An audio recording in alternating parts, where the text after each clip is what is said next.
You like being right. I like being right. When I'm presented with facts that show me to have been wrong, I change my thinking, even if the new facts are ones I don't much like. Are you like that too? Do you prefer being correct to being wrong, even if the facts make you uncomfortable? I sure hope so. If you are a religious person and you were to discover that God does exist, but it's not the God of your faith or your holy book, would you follow the newly discovered God?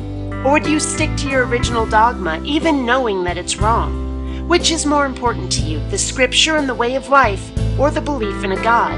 Would you follow Thor if it turned out that he existed and your God didn't? Or would you stick to your God because that's what your holy book says, even though that God doesn't exist? To what do you give your allegiance? To dogma or to a deity? Suppose it turned out that a God did exist, but it wasn't the one in any holy book. Or suppose this existing God had traits from lots of religions, but none of them had gotten it right. Would you change who you worship?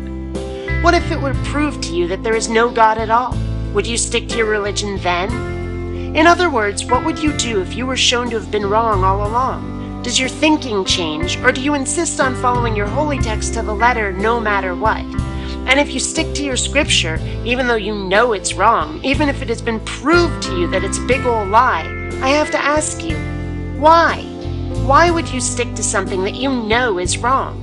You see, in debating religion, I've many times run across people saying things like, "You're not arguing against my God. You're arguing against a God I don't follow, not the one in my holy book." Except that I am. I'm arguing against the existence of a deity, any deity. And there is a chance that your God doesn't exist at all.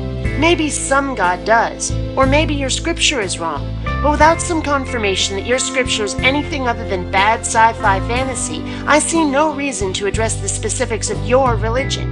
I care whether a God exists at all, not whether your God exists. Until your God can show up and show me some ID, don't run on automatic. Please, think.